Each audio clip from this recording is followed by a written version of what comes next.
So right now, we have a lot of debate that's about to happen over the defense budget. I'm going to set the table a little bit before I introduce our panelists. It's not news to this crowd that we're coming off of back-to-back years of significantly increased defense spending levels. Everyone knows the previous 6 or so years before that was not exactly an easy time for the defense budget. Continuing resolutions, budget caps, sequestration, short-term budget deals. And now on top of that, so we have sequestration now threatening to return and the budget caps threatening to return. The president himself has ordered a 5% cut to the defense budget, and which amounts to about $33 billion. And then if the sequestration actually happens, it's more looking like it could be around $75 billion or so, maybe a little bit more, maybe a little bit less.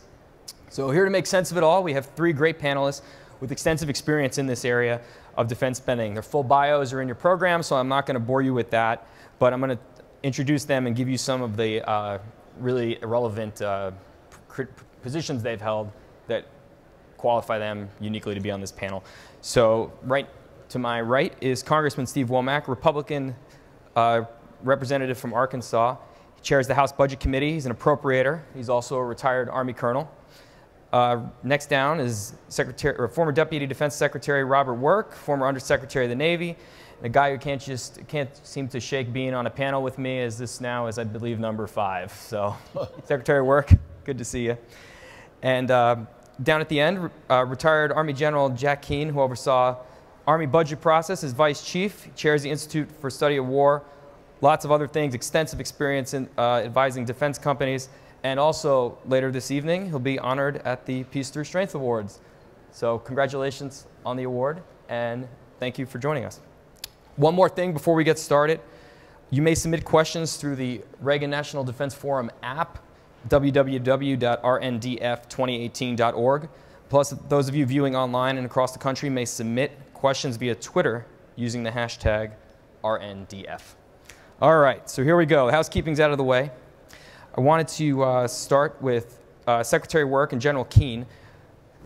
Talk to us a little bit about, as we're going into now this new budget debate that's about to happen, where the Defense Department should be prioritizing.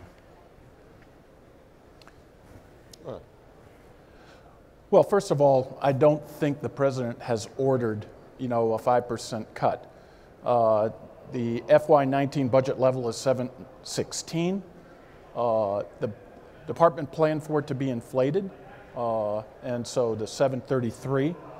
And the president has said, I want you to make a alternate budget at 700 billion.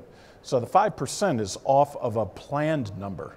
It's really about half of that when you look at the year-to-year increase. Now, everyone's getting all excited about this. This is really all about negotiating strategy, in my view. If the budget drop in February is 700 billion, that would seem to indicate that the president's concern about deficits outweigh his concern about taking a defense cut. If the number comes in at 733, it would seem to indicate that the president was convinced by Chairman Thornberry, Chairman Inhofe, Chairman Smith, Chairman Inhofe, Secretary Mattis, that it's not that that deficits need to take a back seat to our defense buildup and come in at 733. And he could split the difference and come in at 716. So it's really just talking about the negotiating strategy now. Between February and October of next year, there's going to be a lot of negotiations. And I would just say that the conditions of 2012 have been replicated. There's been a change in the House, so you have a divided chamber. Deficit concerns are rising, and everyone says that sequestration will never happen again. Well, I was in the Department of Defense, and for a year and a half, I was promised by every single member of Congress that I spoke to that sequestration would never happen, and certainly it did. So right now, I think what we should look for is what is the signaling that's going to come out in February. And I think Secretary Mattis is going to make a very strong push that we should continue the buildup that President Trump started. Yeah. Well, I'm not as trustworthy as my friend Bob here is, because I think there's a fox in the chicken coop. and that fox is the director of the OMB. And anybody that knows what I'm talking about here, all right? This is the guy, he's a deficit hawk. He proposed a much lower budget than what the Congress approved in FY18. He put that number up there, and McCain and Thornberry doubled it. And he's circling back around now after 2 installments on a defense buildup. Is only a down payment in terms of where we need to be. We need 5 steady years of sustained and predictable funding at a minimum. Anything less than that is an unacceptable risk. And that's the reality of it. Now, will there be some negotiation? To be sure. Secretary Mattis will be able to weigh in here. And certainly the Congress of the United States, I think, will have a say. But we also have to be realistic. I think Chairman Smith over on the House Armed Services Committee is likely going to have a lower number than what Jim Inhofe wants. Most people agree with that? I suspect so. If you've been following what's going on here, they've already made a statement that the defense budget's got to come down. We're spending too much money on defense. The president himself has a tendency to think because he's made a decision and that decision is being executed, then it's done. If you ever listen to his remarks he makes when he's talking to the troops, hey, look, I fixed you. You know, you've got new equipment coming, you have this, you have that, because he's made a decision and he's executing it. And we all know there's not a single piece of new equipment that's in anybody's hands as a result of the FY18 decision, the FY19 decision. You own most of those instruments, and you know you haven't put anything new in their hands yet. Has readiness come up? Yes. Are we funding for increased capabilities that will show up at some point? Absolutely, yes. All of that has to be done.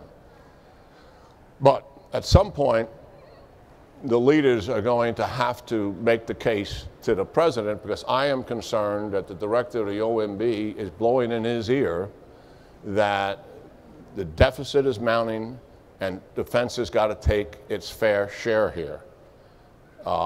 And that would be a huge mistake given the depth of a problem, given this deep hole that we are in.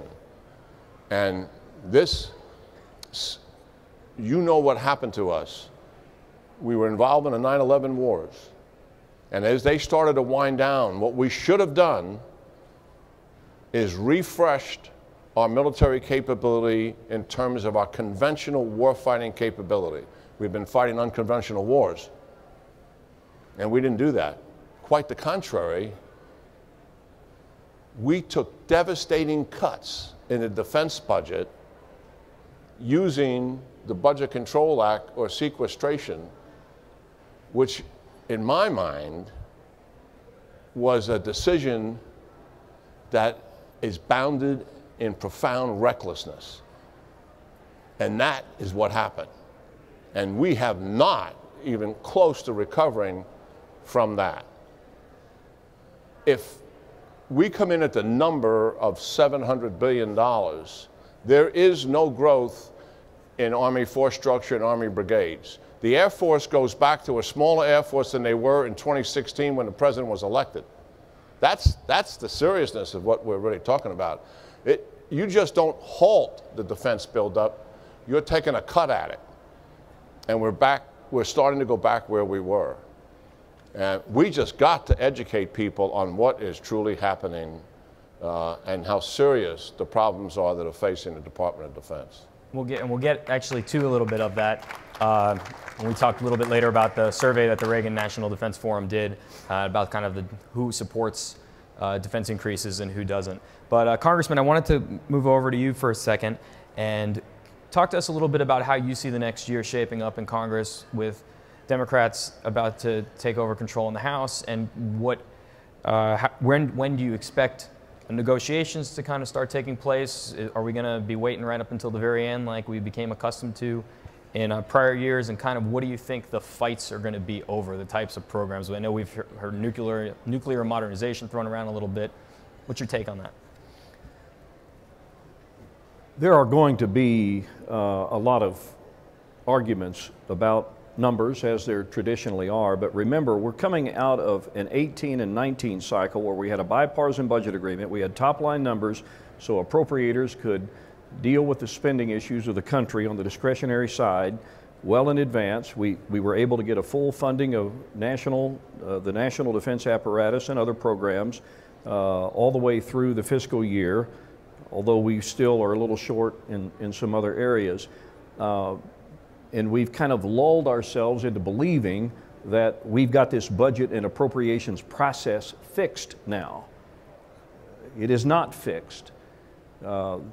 We have to go back now in divided government with the House under Democrat leadership and try to negotiate another caps deal because the starting point is not going to be $700 billion. The starting point is a sequester number. And sometimes we forget that. Where will we end up? It's going to be dependent on just how much the other side demands. In the past, it was dollar for dollar. They didn't get dollar for dollar, but on the non-defense discretionary programs that they love, how much are they going to demand that those be funded? So that conversation is probably already underway in a mild sort of way. It will ratchet up early in the new year, and there will be a very robust discussion as to exactly what we're going to do with what we call the 302A numbers. So the budget resolution, provided we do a budget resolution or they do a budget resolution, is going to have an impact on that. But I want to say this, because I may not get another chance to say it. We continue to fight over discretionary dollars. We have some of the most intense fights in the Congress over discretionary spending, the amount the appropriators spend. The real issue facing this country is what's happening on the mandatory side, which is about 70% of the federal budget now. And in our 10-year budget window, we did a resolution this year, but in our 10-year budget window, mandatory spending unchecked consumes about 80% of the federal budget in the 10-year budget window. Net interest on the debt becomes as much as we are spending in our defense programs. So we continue to beat ourselves up over all of these discretionary issues and how to fund national security, how to do bridges and overpasses, how to fund national institutes of health.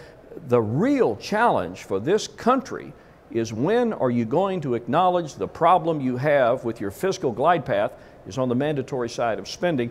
And to the general's point, the OMB director has been unsuccessful in convincing the president, though he's tried, to concentrate on those mandatory programs. And so now the issue is how much are we going to cut out of discretionary? And that's not going to solve the problem.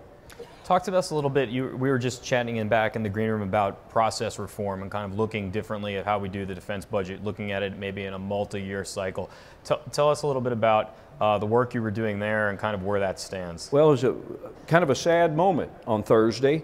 In the bipartisan budget agreement, there was created a joint select committee to study, using the 1974 Budget Act, study the process and arrange for, report out some changes that we could make to the 74 Budget Act that would give Congress the ability to stop this craziness of CRs and omnis and government shutdowns and this sort of thing.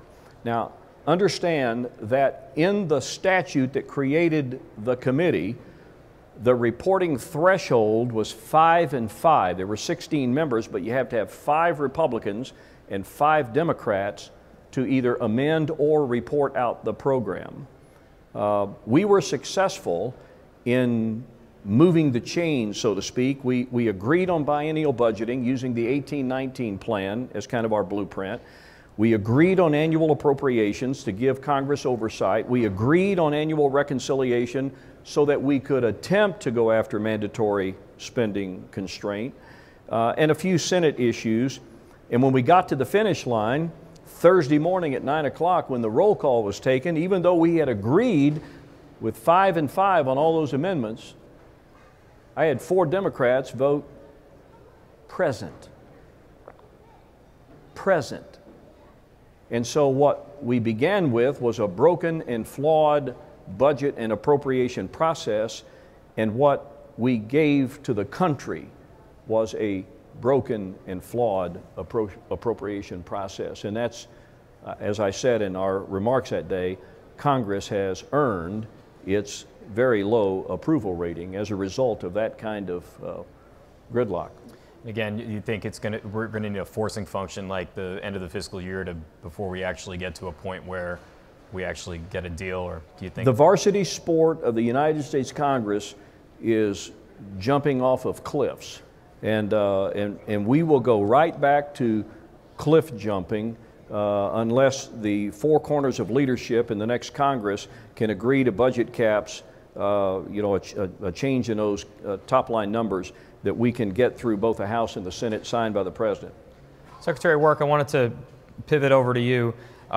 When you get guidance, and I know you were just saying earlier about how that 733, 700 doesn't matter, but we've been hearing from panelists here today how the Pentagon has been building its budget towards 733.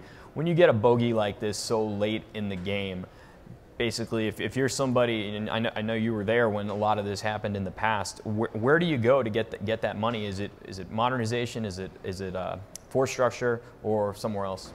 Well, a couple of points. I think you all know defense spending goes through a sinusoidal wave since the end of World War II. There's generally a build-up, and you have a peak of wartime spending, and then there is a drop in spending, and then it picks up again. The other key thing that has impacted is concerns over the deficit.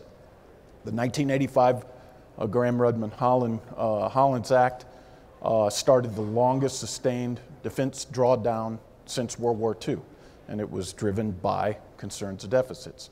And this particular drawdown was as a result of the Budget Control Act.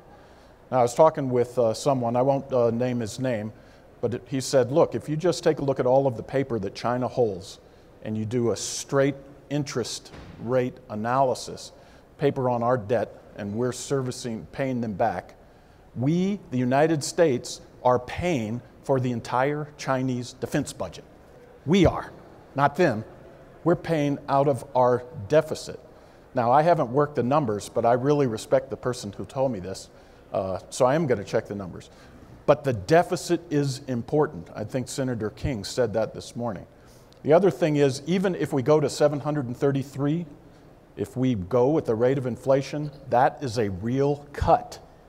People don't know, or just don't recognize that personnel costs and operations and maintenance costs, readiness, inflate faster than the rate of inflation. Secretary Gates said if you don't get 2 to 3% real growth per year, you cannot hold the force structure that you have. And then Todd Harrison, by the way, just did a tremendous analysis on this, and he says it's 3 to 4%. So even if we went to 733, we wouldn't be able to afford a 355-ship Navy or a 540,000 active duty Army. This requires choices. It requires prioritization. And when you take these particular cuts, plan for 733, but make an alternate at 700. If it had come early in the process, where the Department of Defense would have been able to build from the bottom up, you would have gotten one answer. But because it came so late in the process, all the personnel costs are pretty much cooked. All of the O&M costs, given the priority on readiness, you're not really going to cut. So you inevitably have to go after modernization. And that's the absolute worst thing to go after right now. If there was a bias between capability and capacity right now, there is no doubt in my mind that the department needs to put a bias towards capability, because we are not falling behind Russia and China. We are falling behind Russia and China in numbers in certain areas, but the key thing we're falling behind on is capabilities, is advanced capabilities, and we have to address that. And so it's very, very concerning that the cuts, do an alternative budget this late in the process. You're going to have to go after modernization. And Secretary Shanahan, Deputy Secretary Shanahan, essentially said, hey, I don't want to do this. That's where I got to go. as a follow-up to you and also down to General Keane, I'll pose a question. Does stuff like the Navy coming up with saying it needs 355 ships, the Air Force more recently coming out saying it needs 386 squadrons, does that end up potentially hurting them in the end, in that they could perhaps have to put too much money toward that and then suffer in other areas? Well, first of all, let me comment on something Bob mentioned, because he put his finger on something. I was on this commission dealing with the National Defense Strategy, and I tell you, we can't discuss in this forum the concerns, the depth of the concerns that we have, and it is alarming. Let me just put it that way, and get your head into that thing, and you'll see some of the things that we are saying. We are flat out saying that we haven't had a security risk like this in decades. We are saying that, and we agree with the National Defense Strategy, that we cannot fight two wars simultaneously. Remember, we used to have 2.5, and there was 1.5. We can't do two simultaneously. And we are saying, as members of the National Defense Strategy, that we will struggle to win against Russia or China, and we could lose. Now, if you think we're the only people saying that, early 2017, in front of the Senate Armed Services Committee, the Chief of Staff of the Army, Mark Milley, tells Chairman McCain and the committee that I'm at high risk to win a conventional war against a peer competitor. No service chief has said a statement like that in over 40 years. What does McCain do? He pulls the other ones back. This is posture statement Army. He pulls them all back, and he asks them the same question, and they answer it in their own words with the same answer. Davison, he's the Indo-Pacific commander, just took over. He says in a public forum, as he took over, there's no guarantee that we can win a war against China today. Now, there is a body of alarm out there in terms of the danger that is facing this country. And we got to get our head into it. We have got to understand what's happening, and you've got to help, as informed and educated people about this, others as well. This is not go along as usual. We are facing a serious threat. If we go to war against Russia and China today, we are going to be challenged to have air superiority. Just think about that. When's the last time we had a problem like that? World War II. Do you know how vulnerable a ground force would be in Europe fighting against the Russians, and we do not have air superiority to protect that force? The amount of casualties we will take will be on a scale we have not seen since that World War. The amount of casualties we take in the air fighting for air supremacy at times, much less air superiority, are going to be significant. And our ships are going to have to fight their way in so they can deliver those cruise missiles. And guess what? The long-range missiles that the Russians and Chinese can range those ships before they can launch their airplanes to be effective. These are serious, serious problems we got, and we got to get our head around it. And when you talk about defense's contribution to the deficit, it is minuscule compared to what the Congressman is talking about in terms of mandatory spending. That's where the problem is. And yes, we got to get the president to understand that. So I want to take a moment now. That's a good segue into the survey that the Reagan National Defense Forum did in regards to military spending. And let's see if it works. Nope. I'll try to get a slide up here for you. There we go. So as you can see, it found 48% of Americans strongly favor increased military spending. The rest of the results on the screen, as you can see, the demographics vary when it comes to age, education, and a political party. So one of the things that actually surprised me on it was that 52% of active duty households strongly favor increased military spending. I figured it'd be probably higher than that. But nonetheless, like many things in the country right now, Americans seem to be divided in a type of way. So, Congressman, let's move over to you. How do you, you all are very passionate about the need for this.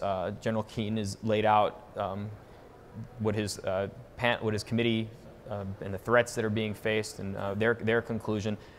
How do you communicate that with the American people? And I also want to quickly point out that I believe that this survey, 40% of Americans view China as an ally, which was quite startling, I think, would be quite startling to this audience.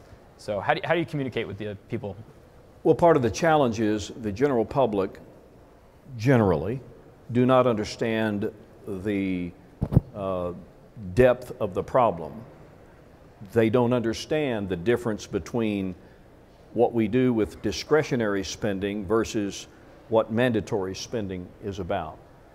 But they do understand this. They understand that $21 trillion of debt is a lot of zeros. And so any government spending then automatically becomes the root factor in people having some disdain for congressional spending. What we have to do a better job of, and in my view, we need to make sure this message is heard loud and clear in the White House, that the real issues facing the country are really less about what we're doing with our constitutionally mandated programs, read national security, and a lot more to do with the promises that we have made that we are now becoming to understand are a weight on this country, dragging it down. As an example, and it's going to get worse, it's not going to get better. This is going to go out to 2030 as the baby boomers continue to retire into these programs. The Hospital Insurance Trust Fund runs out of money in just a few short years, the 2025 time frame. Social Security will not have enough money coming in to pay its benefits by 2033, 2034. That may even accelerate a little bit more. Congress will have to do something about these programs. And the point I'm making is this, that people do not understand that the growth of the mandatory programs is creating intense pressure on the discretionary programs that people most know their government about, national security and so on. And as I said, it's in the 10-year budget window that we did, it goes to 80%. And so there's going to have to be some relief, and that relief can only come if we get serious about reforms to the entitlement programs that are putting this country on a rapid descent into insolvency. Secretary of Work, is there anything on the of those numbers that stands out to you, striking to you? No, I actually hate questions like this, because it only matters if you say, here are 5 different things you can choose from: infrastructure, healthcare, education, military spending, going to Mars. Rank them in the order of priority you would put in the budget. Then you find out what the American people really think. If you just go up to someone and say, hey, you want to go to Mars? Should the United States go to Mars? There's a very high percentage of Americans who say, yeah, let's go to Mars. Let's do it. Well, you want to spend, if you had a choice between going to Mars and having your health care funded, what would you choose? And they'll choose health care. Look, the Secretary said, he believes what he said today, and so does Chairman Dunford. They have both said in many, many fora that as of today, we could ultimately defeat any aggressor or any enemy in the world. But by 2022, 2023, 2024, if we don't bend the trend lines, then it's not so clear. So I agree with Jack in that you got to keep the buildup going. You have to keep stable spending so that you can continue to go after these capabilities. And if you listen to Secretary Shanahan, Deputy Secretary of Defense, he says, look, no matter what level the budget is, we're going to protect space, we're going to protect cyber, we're going to protect hypersonics. You know, even if we went from 733 to 700 or even lower, I don't know. It's clear that the department has said these are areas we have to compete in to make sure we maintain that.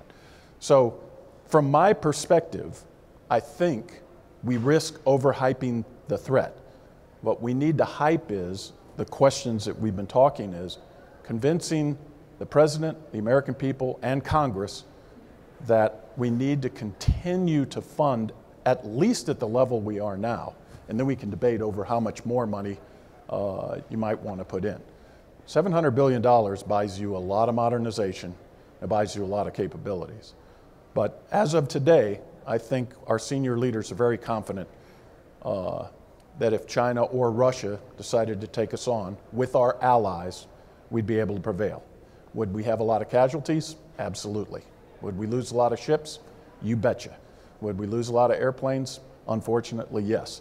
But in the end, the expectation is that we would win. Does it have to take something like that to act? Would something like that, a catastrophic event like that, does it have? What do you think it will take something like that to change public opinion on this subject? I actually think the 2020 election could shape up into a guns versus butter debate. The only disagreement I would have with the congressman is I don't believe it's all discretionary spending, it's revenue. You know, we've fought 2 wars now without any type of tax increase. In my view, that's unconscionable. I consider myself a small R Eisenhower Republican. I think we've all gone the way of the Goonie Birds and Blue Dog Democrats. But, you know, I don't think a president like Eisenhower would ever say, hey, we're just not going to fund war in deficit spending. We're going to make this a requirement for every one of our citizens to pony up. So I think revenue is an important part of this. And I'm hoping that Secretary Mattis and Chairman Smith and Chairman Inhofe will be able to convince the president that we ought to at least stay at the 733, if at all possible, given all of the other priorities that the president's going to be faced with. Reminder that you could submit your questions on the Reagan National Defense Forum app and using the hashtag RNDF. General Keane, I wanted to talk to you about you have extensive experience in the business community. You know, one thing we always talk about, and I want to also get Secretary Work's opinion on this, is budget cuts and whether or not they actually can drive change or efficiency within the department or change in business practice. I see you laughing there. General Keane, talk to us maybe about some business practice changes that the Pentagon might be able to make that could help it regardless of whether or not the budget goes up or down. Well, first of all, I'm not convinced that budget cuts drive any efficiencies in terms of change. We have a tendency to go right to force structure, cut it, near-term gain, and delay modernization programs or cut those programs. That's kind of where how we normally behave.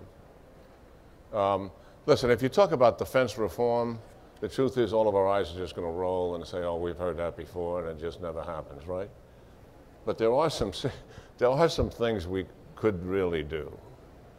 And a lot of you out there are business people, and you watch us, and you do something totally different than what we do. And we could bring some of those practices into this department. I told that to the president when we were having a discussion over a job back in November. I said, you know, the Department of Defense, the way to look at it, you know, as a businessman yourself, is DOD is not a business, but it has business-like functions. And you can bring in practices that can absolutely improve those functions. Real estate. We have huge real estate holdings. How much? 3 billion square feet. $1 trillion worth of real estate. One of the largest real estate holders in the world is the Department of Defense. Just that function alone. And of course, the president-elect perked up because we're talking about something he knows something about. And also, utilities, logistics, maintenance, what the business community would call new product development. We have this godforsaken word called acquisition, and there's a stigma all associated with that in of itself. But these are major functions that I think we could really get our hands around and make some change. Let me give you an example. In the United States Army, I had a guy who was the assistant secretary, and he was running around the Army championing, he was a real estate developer, championing a concept of what we could do with Army housing. We eventually called it the Residential Community Initiative. And this guy walked into my office, I was a new guy there, and he put it in front of me, and it made so much sense. I had commanded Fort Campbell, Fort Bragg, Fort Chaffee, and I was always after innovation in terms of trying to save money.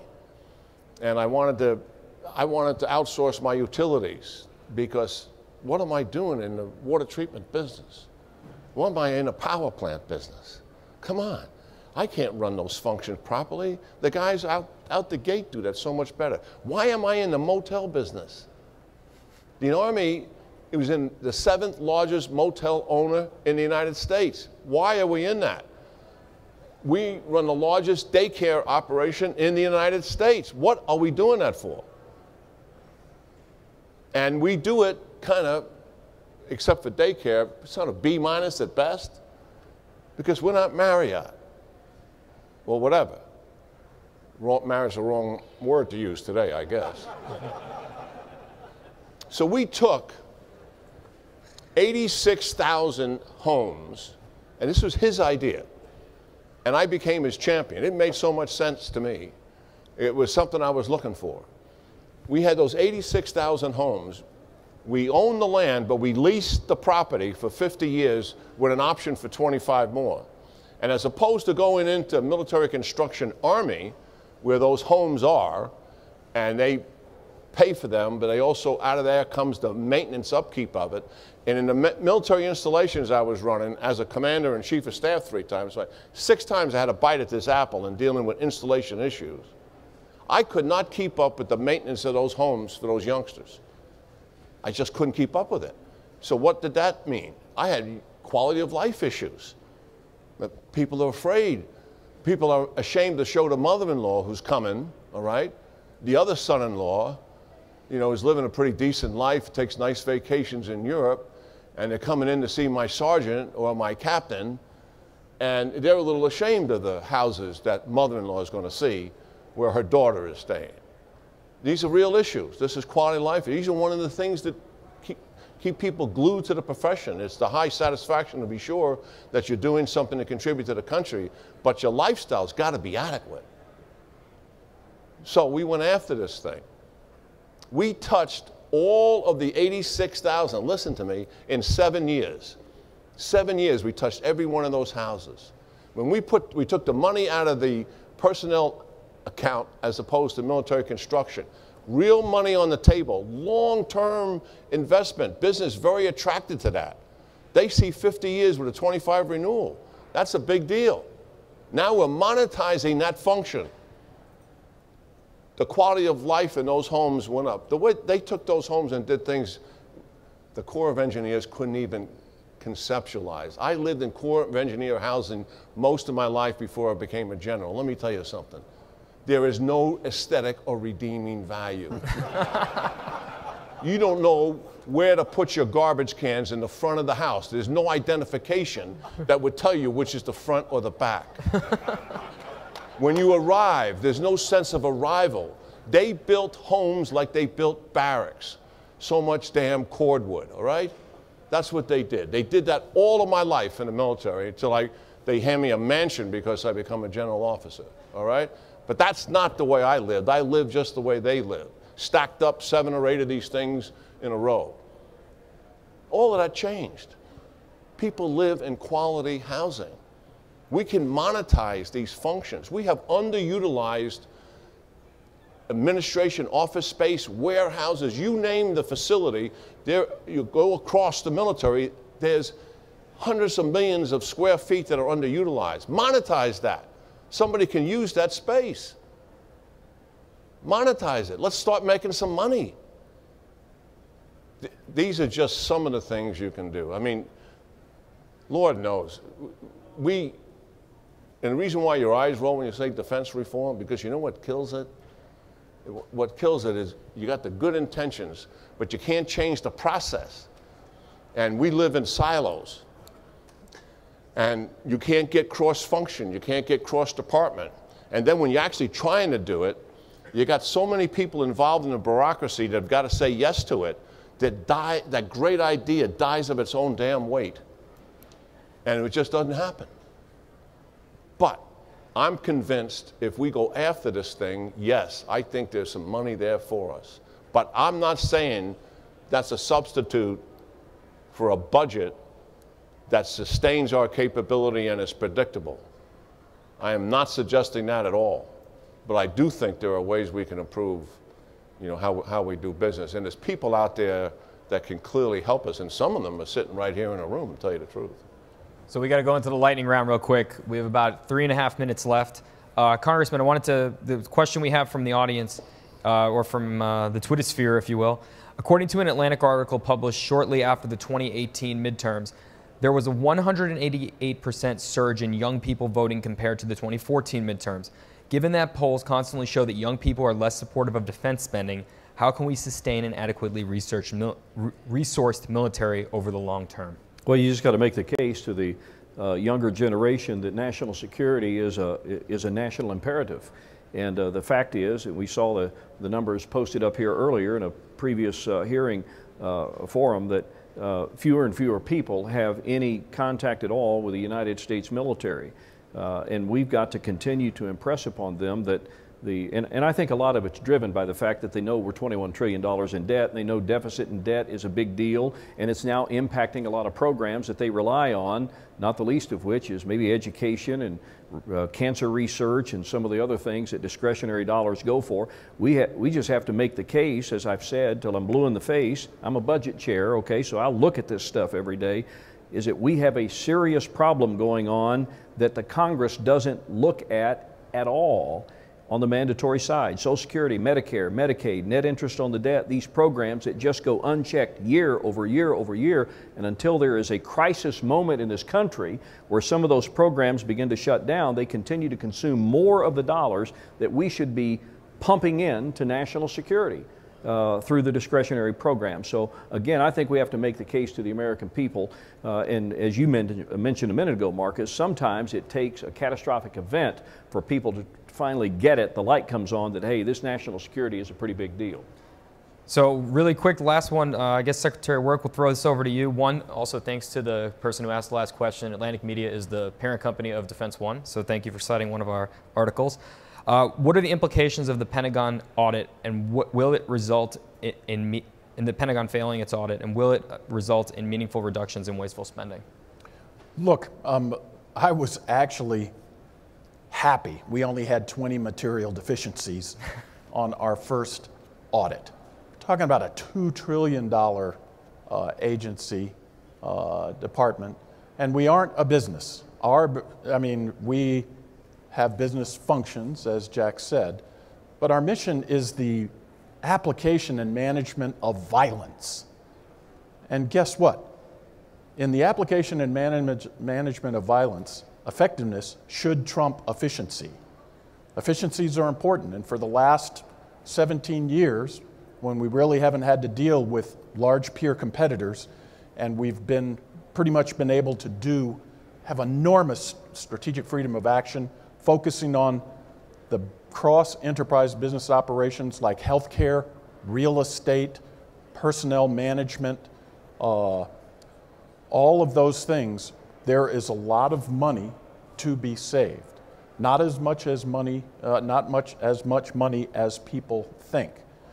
But look, when you're up against China, in the last 17 years, we said, hey, let's make our mobile logistics forces in the Navy efficient. We have 2 submarine tenders. 2. Well, submarines need to reload their torpedoes in time of war, right? So where would they do it? Why don't we have 15 tenders? Well, it was a lot more efficient just to have 2 because we would go against 2 rogue states and we could have 1 in each theater, no big deal. But I guarantee you're going to need more tenders against China. You're going to need more oilers. You're going to need more logistic ships. So we can over-efficiency ourselves to a very, very bad place. That said, I think the audit is really going to help. We're going to learn from it. I have enormous respect for David Norquist, who's the Undersecretary of Defense for the Comptroller. That guy has his head on straight. The department's going after cost accounting, which is a lot worse off than financial accounting. Because of the Anti-Deficiency Act, if the Congress says spend this much money on Navy shipbuilding, we'll spend that much money on Navy shipbuilding. We might screw up the invoice or something like that, but you can you can tell every American, look, there isn't fraud, waste, and abuse going on here. We're going to spend that money. But if somebody came to me and said, how much does it cost to do real estate management in the department, the cost accounting aspect of it, we just don't know. We don't have the data. So the department's going after that. I believe that Congress is going to be very happy, ultimately, with our ability to tell what the cost of business is, how we will take money out of it, and our auditing will get better and better and better. But it's going to be a slog. This is a tough, there isn't anything like it in the world. Well, we're out of time, so please join me in thanking our panelists. Thank you.